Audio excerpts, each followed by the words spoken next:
আসসালামু আলাইকুম। কেমন আছেন সবাই? সবাইকে মাহে রমজানের শুভেচ্ছা ও ভালোবাসা। তো আমার যেহেতু গানের পেজ, তো ইসলামী গান গাওয়ার চেষ্টা করব এবং গজল, কেননা এখন রমজান মাস। অবশ্যই ওই সমস্ত গানগুলো চলবে না।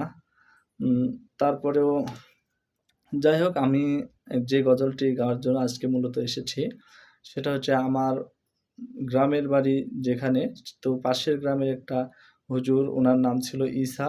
তো ঈসা হুজুর উনি অসম্ভব রকমের সুরেলা কণ্ঠে একটি গজল গাইতো। ছোটবেলা থেকে আমি ওই গজলটি শুনতাম।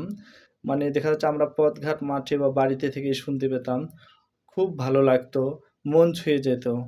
তো সেই গজলটা, যেহেতু ঢাকাতে থাকি অনেকদিন যাবৎ, তো সেক্ষেত্রে এখন আর ওই গজলটি শোনা হয় না।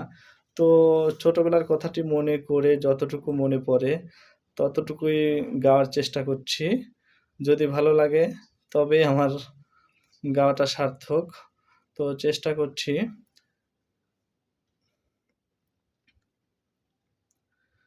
দুয়ারে আইসাছে পালকি, দে সাজাইয়া দে রে তোরা, দে সাজাইয়া দে। বড়ই পাতা গরম জলে দে ধুয়াইয়া দে রে, আতর গোলাপ সোয়া চন্দন দে সাজাইয়া দে রে, চিরদিনের জন্য আমায়, চিরদিনের জন্য আমায় দে সাজাইয়া দে রে। দুয়ারে আইসাছে পালকি, দে সাজাইয়া দে রে তোরা,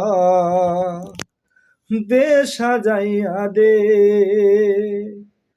দুয়ারে আইসাছে পালকি, দে সাজাইয়া দে রে তোরা, দে সাজাইয়া দে।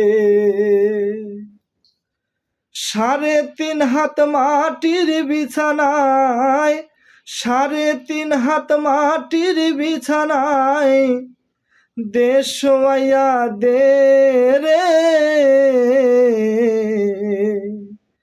দুয়ারে আইসাছে পালকি, দে সাজাইয়া দে রে তোরা, দে সাজাইয়া দে। দুয়ারে আইসাছে পালকি, দে সাজাইয়া দে রে তোরা, দে সাজাইয়া দে।